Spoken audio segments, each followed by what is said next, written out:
All right, this morning we're going to take a flight over the book of Habakkuk. I intended yesterday to make sure I'm pronouncing that correctly.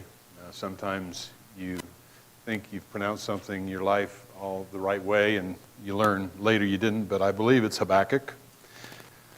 Another small prophet near the end of the Old Testament, but an important message that we can share, or God has to share through this particular prophet.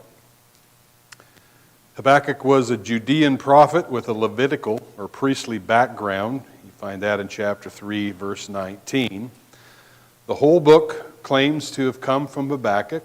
It's the oracle which Habakkuk, the prophet, saw, chapter 1, verse 1. Then in chapter 3 and verse 1, a prayer of Habakkuk, the prophet, according to Shigionoth. Anyway, whatever all that means.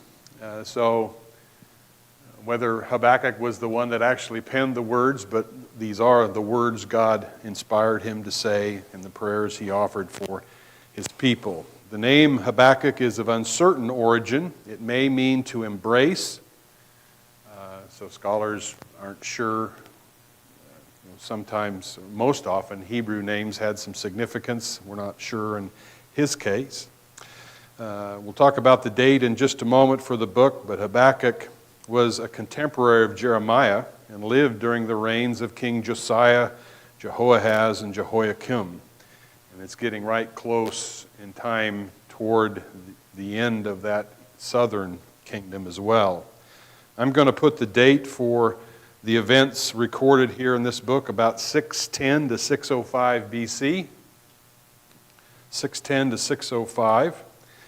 And again, if you've been familiar with some of the dates we've talked about as we went through this study, about 606, 605 is that time when Nebuchadnezzar brought the Babylonian army to Jerusalem and put it under siege for the first time and ended up taking some of the royals and the priestly group back captive. And of course, he would come back, a couple more times, I think 597 BC and 586. And that was, of course, the final straw.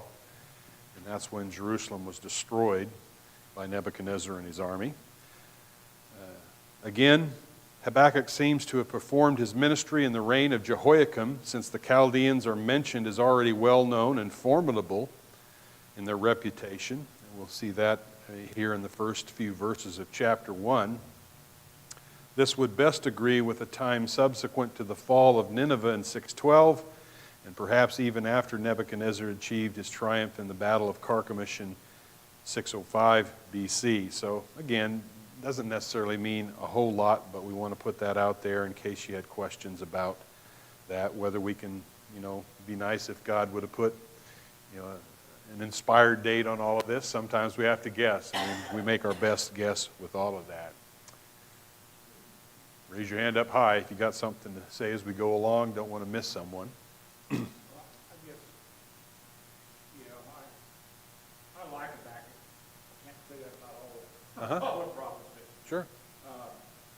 It's almost like he's saying, he's taking the people's side. Mm-hmm. Habakkuk, all the other prophets take God's side, and Habakkuk comes along and he takes the people's side to God. It's almost like he's saying, and be careful with the lightning here, it's almost like he's saying, wait a minute, we're messed up, we're not that bad. Okay. Yeah. And I get a lot of encouragement out of that the prophet would have the sand questioning God on what's going on. I believe it's inspired and all that. I just think that there's an element there that we're not used to seeing in the prophets. Yeah, this is quite different than a lot of what we've seen in this study already. Jim's exactly right. It's from a different perspective. Habakkuk has, again, maybe it's just due to the hurt in his heart. He has some things to lay out before God, and he doesn't hesitate to do that. But there's a couple of questions that that he deals with, and we'll see that when we get into the outline in just a moment. But the people of God are right in the midst of in the southern kingdom. The northern kingdom's already gone by this time, and so now the southern kingdom of Judah is facing some of the same judgment coming. And if you've ever been prompted to approach God and ask why, well, this is an example of someone doing that. And we can take heart in that. We see it over and over again in Scripture, especially in the Psalms again. Now,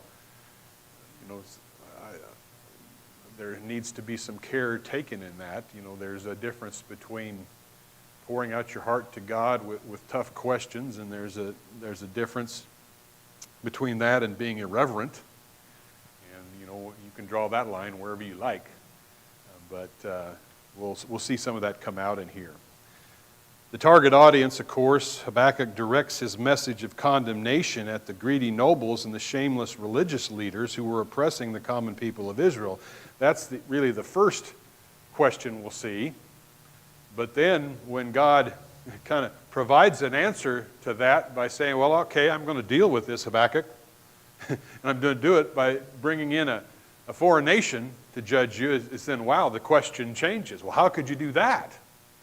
So maybe be careful what you ask for. But God's promises were conveyed to the faithful who were apparently dismayed that God had not intervened to vindicate justice. Right? They'd been suffering under their own leadership in Judah. Why haven't you done something about this, God? And God says, all right, I'm going to do something about it. And maybe the answer wasn't what Habakkuk was looking for. I'm going to do it, but you won't even believe it when you see it. Yeah, exactly. Yeah, I've often wondered about, and I haven't dug into that phrase, and I don't know that it comes up in Habakkuk, but I think it's in the prophets several times. Your ears will tingle when you hear what, and I suppose in the Hebrew vernacular, that came through pretty clear, whatever that meant. But as far as a purpose for this particular prophetic work, this prophecy concerns the problems of faith in the face of apparent difficulties hindering the fulfillment of God's promises. And again, maybe this is something you've struggled with in your life. God said this, God made this promise, but yet it doesn't seem like that's working out. Well, this may offer some help in those situations.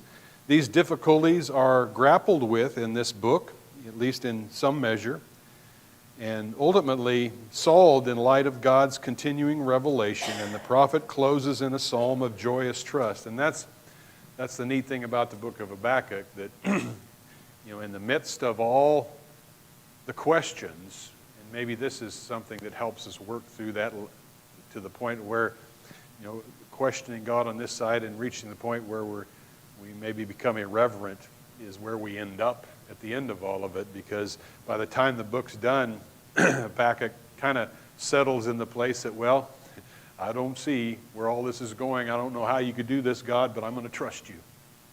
I'm going to trust you. And we'll read. Go ahead, Peter. We've got the problem of human time versus God's time. Okay. And when, humans get impatient. No. Surely not. Surely not. I love, and if you've ever memorized any verses from Habakkuk, it's likely been chapter 3, verses 16 through 19. We'll rehearse those again in just a moment, but, it's that idea, well, if the figs fail, and, well, we'll let God say it in a moment, but yeah, if in essence what Habakkuk says, if the world's fallen to pieces around me, yet I'll trust in you, God. And that's an amazing thing, expression of faith. Again, the purpose here, we could say it this way. This is kind of the way Geisler put it in his book. To comfort the faithful in Judah with the justice of God's coming judgment on the evil Chaldeans was Habakkuk's historical purpose. So trying to sort all that out and find a place to make it all fit. Sometimes it doesn't work as well as we would like. All right. Anything else before we kind of run through the book outline-wise? All right. First of all, you've got the problems that Habakkuk confronts, or is confronted with, might be a better way to put that in the book. That's chapters 1 and 2. Let's look at the first problem that he has. Let me read chapter 1, verses 1 through 4. The oracle which Habakkuk the prophet saw, how long, O Lord, will I call for help, and you will not hear? I cry out to you violence, yet you do not save or deliver. Why do you make me see the iniquity and cause me to look on wickedness? Yes, destruction and violence are before me. Strife exists and contention arises. Therefore the law is ignored and justice is never upheld. For the wicked surround the righteous. Therefore justice comes out perverted. And bear in mind, this is Habakkuk when he looks around the situation among his own people in Judah, and the prophets, most of the prophets, attacked this very problem. The leadership among the people of God was abusing the less powerful. It happens. People rise to positions of prominence, and most often it goes to their head. And so Judeans were abusing Judeans. Why? And Habakkuk says, why, God? Everywhere I look, there's this trouble. Well, now God's going to provide his first reply to this first question. Verses 5 through 11. Look among the nations, observe, be astonished, wonder, because I am doing something in your days you would not believe if you were told. There's what Jim was referencing there a moment ago. For behold, I am raising up the Chaldeans. And I can just imagine in my mind, Habakkuk's poured out his heart. Why, God? Why aren't you doing something about this? And then God says, okay, this is what I'm doing. And you can almost imagine his jaw falling open. You mean that's the way you're going to handle this? God, that's right. Behold, God says, I am raising up the Chaldeans, that fierce and impetuous people who march throughout the earth to seize dwelling places which are not theirs. They are dreaded and feared. Their justice and authority originate with themselves. Their horses are swifter than leopards and keener than wolves in the evening. Their horsemen come galloping. Their horsemen come from afar. They fly like an eagle, swooping down to devour. All of them come for violence. Their horde of faces moves forward. They collect captives like sand. They mock at kings, and rulers are a laughing matter to them. They laugh at every fortress and heap up rubble to capture it. Then they will sweep through like the wind and pass on, but they will be held guilty, they whose strength is their God. So there's God's answer. Probably not what Habakkuk was wanting to hear in this case. But let's read on. Now the question changes, if you will. Hold on, God. You sure this is the way to handle that? Verse 12 of chapter 1. Again, imagine in your mind this is Habakkuk's response. Are you, speaking to God, not from everlasting, O Lord, my God and my Holy One? We will not die. You, O Lord, have appointed them to judge. You, O Rock, have established them to correct. Your eyes are too pure to approve evil, and you cannot look on wickedness with favor. Why do you look with favor on those who deal treacherously? You hear what he's saying? God, how could you use this wicked nation to do your bidding to bring judgment for our sin? And it's easy for us to do the same thing. We try to answer theological questions with other theology, and Habakkuk brings up some important things. Yes, you're holy, God. And of course, I'm imagining in his mind, he says, a holy God wouldn't do this. Well, God is also a righteous and just God who's not going to ignore the sin of his own people. Why are you silent when the wicked swallow up those more righteous than they? Why have you made men like the fish of the sea, like creeping things without a ruler over them? The Chaldeans bring all them up with a hook, drag them away with their net, and gather them together in their fishing net. Therefore they rejoice and are glad. Therefore they offer a sacrifice to their net and burn incense to their fishing net, because through these things their catch is large and their food is plentiful. Will they therefore empty their net and continually slay nations without sparing? I will stand guard on my post and station myself on the rampart, and I will keep watch to see what he will speak to me and how I may reply when I am reproved. Some bold words right there at the end of this response to God, right? It's almost like I get a sense when I read that, kind of like Jonah, right? He's going to sit down under his bush looking over the city of Nineveh and see what God's going to do. Well, Habakkuk's kind of doing the same thing here. You telling me, God, you're going to use the Chaldeans among us? I can't believe you'd do that. I'm going to watch and see. Now we've got God's second reply to this second quandary. Then the Lord answered me and said, record the vision. Record the vision and inscribe it on tablets that the one who reads it may see, or may run rather. For the wicked,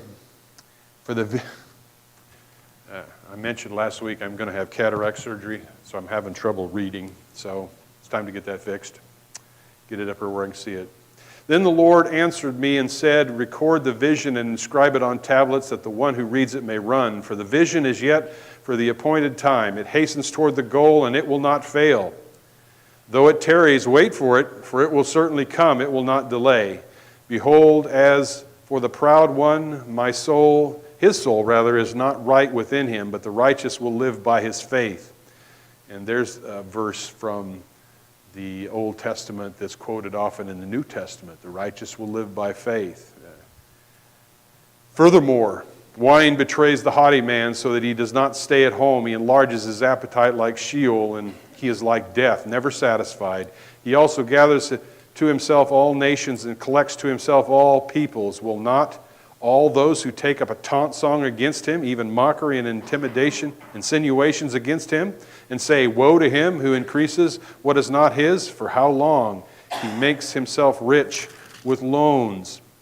Will not your creditors rise up suddenly, and those who collect from you awaken? Indeed, you will become plunder for them, because you have looted many nations.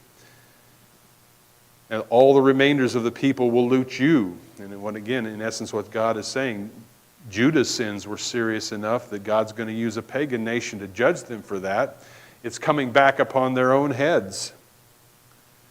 Because of human bloodshed and violence done to the land, to the town and all its inhabitants. Woe to him who gets evil gain for his house, to put his nest on high, to be delivered from the hand of calamity. You have devised a shameful thing for your house by cutting off many peoples.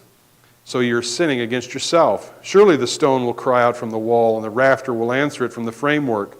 Woe to him who builds a city with bloodshed and founds a town with violence. Is it not indeed from the Lord of hosts that the people toil for fire, and the nations grow weary for nothing?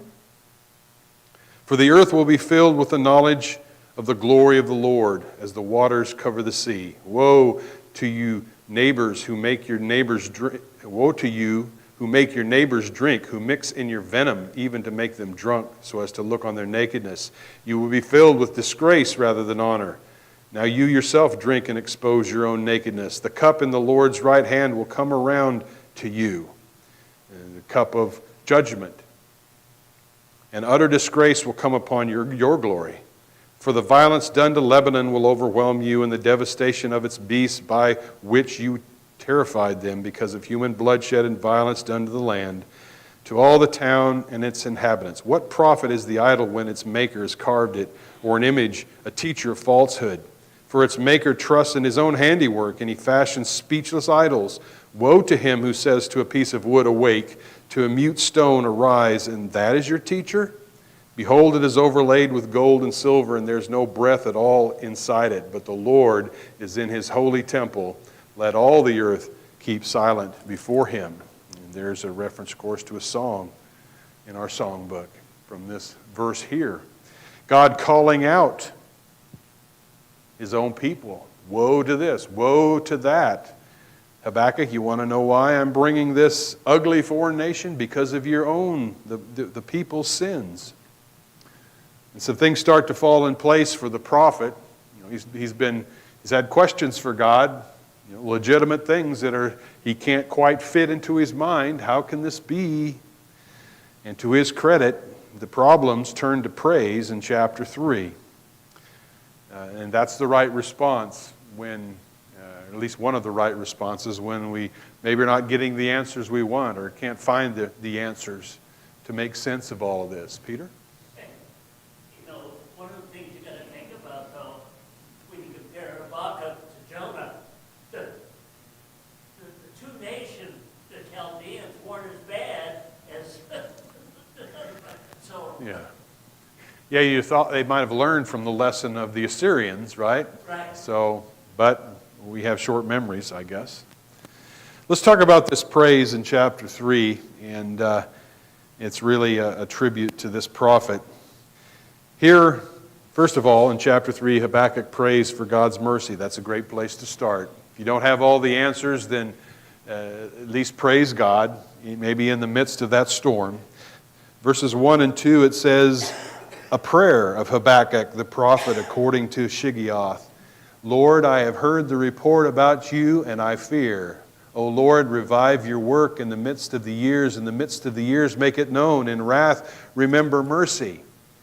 So maybe he's accepting the fact, God is bringing this judgment, but God, please be merciful.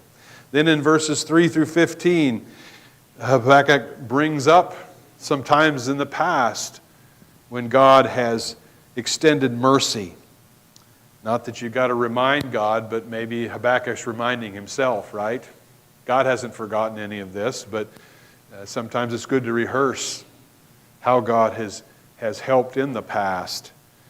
God comes from Teman and the Holy One from Mount Paran. This is chapter 3, verse 3. His splendor covers the heavens, and the earth is full of His praise. His radiance is like the sunlight.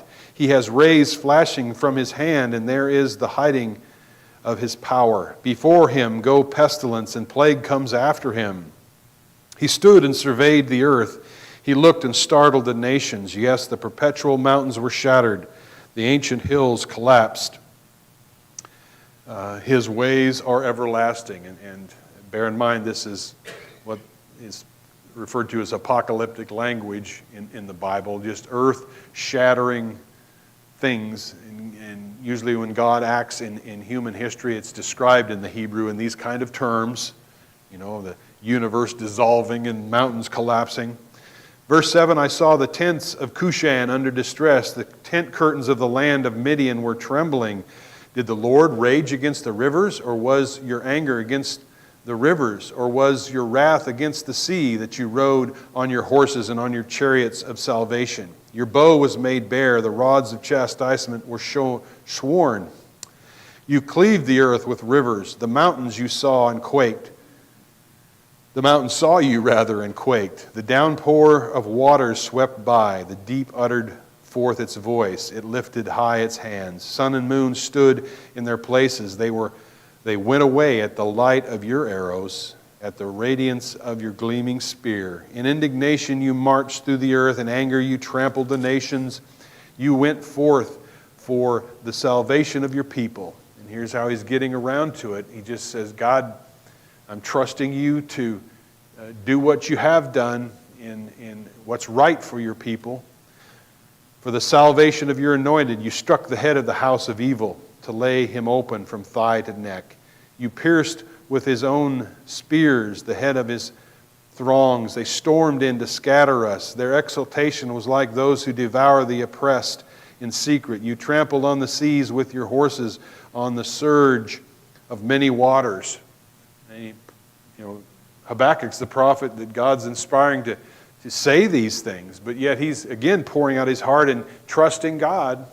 God, you're doing some amazing things here. I may not understand it all, but notice how it ends, verses 16 through 18. Ultimately, when the dust settles, Habakkuk says, all I can do is trust in who you say you are, God, and that you will continue to do what you have done. Habakkuk says, verse 16, I heard and my inward parts trembled at the sound. My lips quivered. Decay entered my bones, and in my place I tremble because I wait quietly for the day of distress, for the people to arise who will invade us. Imagine being in that place, right? God has said the Chaldeans are coming, the Babylonians are coming. And even without the internet and TV and radio in those days, the word had got around. what the Babylonians were like, and all Habakkuk can say is, I tremble at the prospect of what's coming, yet, pardon? Hard to miss. Yeah. Yet he's going to keep putting his trust in God. And here's how he phrases it, verse 17. Though the fig tree should not blossom and there be no fruit on the vines, though the yield of the olive should fail and the fields produce no food, though the flock should be cut off from the fold and there be no cattle in the stalls. In essence, that's just a way of saying if my world crumbles down around me, God, I'm going to trust in you. Yet I will exult in the Lord. I will rejoice in the God of my salvation. The Lord is my strength. He has made my feet like hinds' feet and makes me walk on high places. And again, I would remind us all that trusting in the deliverance of the Lord doesn't mean that this type of judgment is always going to be averted, right? Or that things are going to continue to go well. This judgment from the Chaldeans was coming, and Habakkuk was going to be caught up in all of that. The faithful with the unfaithful. So it doesn't necessarily mean things were going to get better. In fact, they were going to get much worse. But in those times, we need to end up where I believe where Habakkuk ends up. That I'm trusting in you, Lord, for what needs to happen here. Easier said than done. And I don't stand up here saying that I do that perfectly by any stretch. I think of, you read of the examples of the martyrs who were burned at the stake, you hear what their recorded words of, I'm going to trust in you, God, even though it ended, at least from human perspective, very, very badly. All right, let's talk about a theme. I've chosen the word questions as the theme for the book of Habakkuk. That's what Habakkuk is dealing with. Habakkuk lived during a time when God's people in Judah had become very evil. He questioned how God could let such things go on without punishment. That was question one. God, why are you letting this go on among your people? When God revealed that he planned to use the evil nation of Babylon to punish his people, Habakkuk was even more perplexed.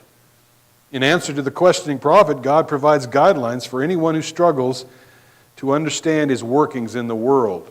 When we are prompted to ask why God, remember some things. Number one, God's methods will not always make sense to us. And that was back in chapter 1, verse 5.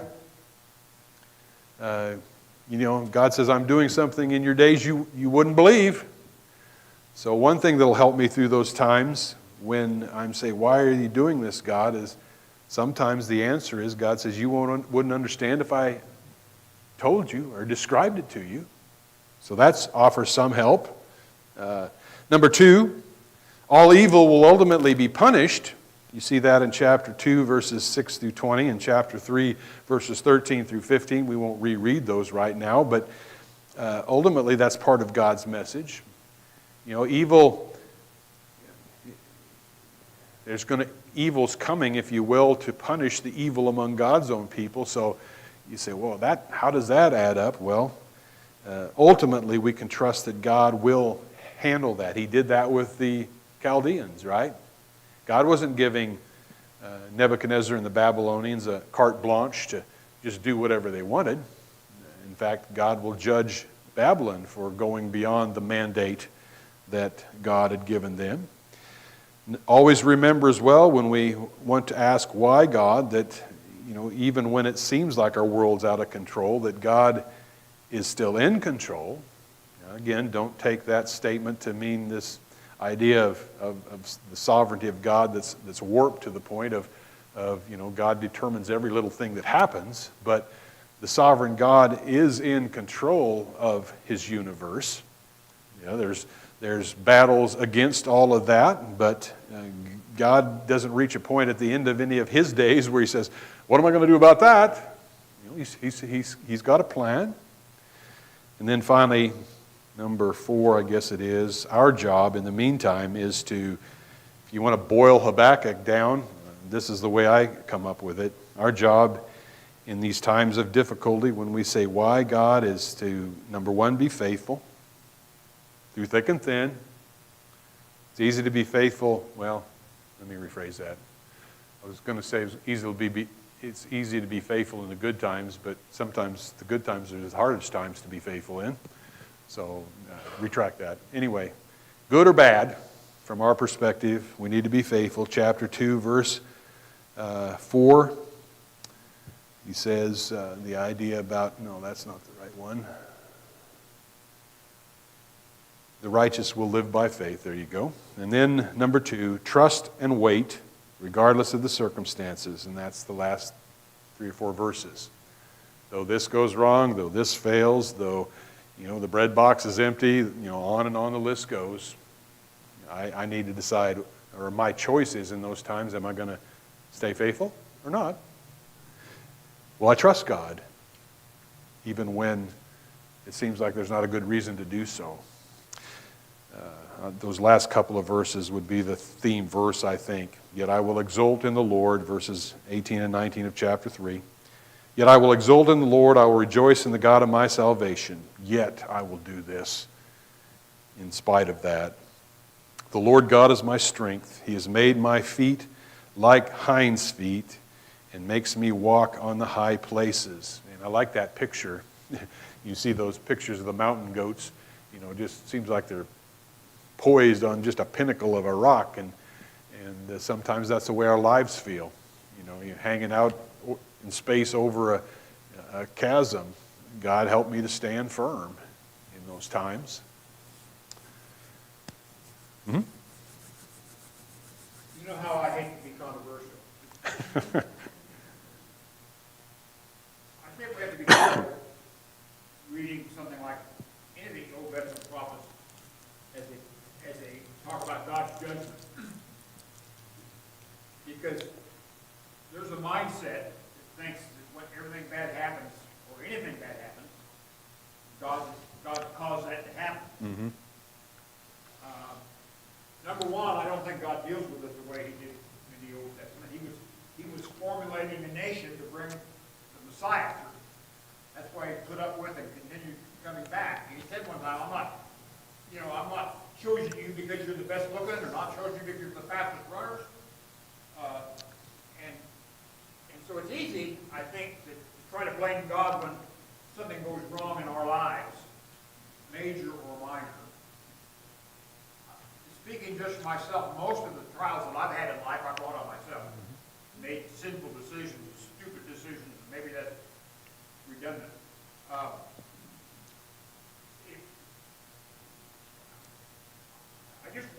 get concerned when we're willing to say God's bringing judgment this way. Right. I think there's some lessons there. The lesson there is, no matter what happens, I'm going to be faithful. Yeah. Yeah, it's a different. If I run out of wine, if I run out of prime rib, if I feel whatever, I'm going to be faithful. I think that's the lesson out there. Yeah. But the lesson isn't when something happens either to us individually or as a nation. God's bringing His judgment. Yeah. My life certainly hasn't turned out always the way that I wanted, but I never pointed. I don't recall ever pointing a finger at God saying, "What are you trying to teach me now?" It's been learn to be faithful through it and learn from your mistakes. Yeah, and that's what I was kind of trying to say when we were talking there about God's sovereignty. We don't want to devolve into thinking that, well, I got a flat tire this morning. That means God was punishing me for something. That's not God. That's not biblical sovereignty. I mean, God can choose to do that if He wants, but here we've got an example of what God, through inspiration, is saying, yes, I am doing this. But that's a different thing from me saying. God by inspiration says a whole lot different than what I say. Yeah. That's a good point. Let me run through a list right quick. Our time is up. I've got 4 lessons right here at the end that maybe will help us. Oh, go ahead, Vicki. I'm sorry. Share something. Uh-huh. This past week, I've been reading a lot, well, I'm reading anyway, and I have this huge rose garden at home, and, you go through what God promises, and He promises us to go and be in a peaceful, heavenly place, but He doesn't promise us a peaceful life here. And I had this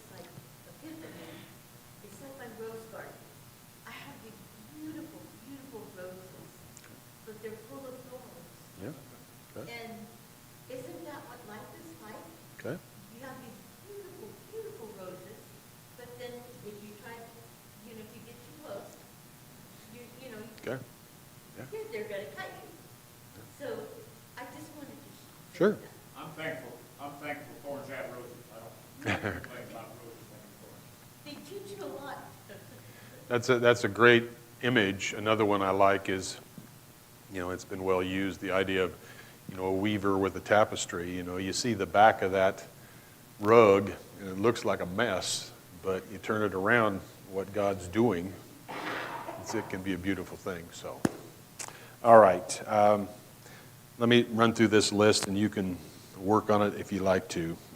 Lesson number 1, it's okay to question God. Like Habakkuk, we can bring our doubts to him. God isn't threatened when his children, just like our children. Why, Mom? Why, Dad? Well, number 2, trust God's timing. Justice will come even if it's delayed. Number 3, live by faith, not by sight. It'd be nice if the Bible would have said that somewhere. Yeah, we do find it in the New Testament. Live by faith, not by sight. The righteous trust in God despite the circumstances. Then number 4, rejoice if you can, even in trials. True joy is found in God and nothing else. And I think that summarizes pretty well those last few verses. Habakkuk responding, I'm going to trust God even if I don't get it. So, all right, thank you so much. We'll move on, Lord's willing, next Sunday to Zephaniah. I believe there's 4 more books left in the Old Testament. Thank you.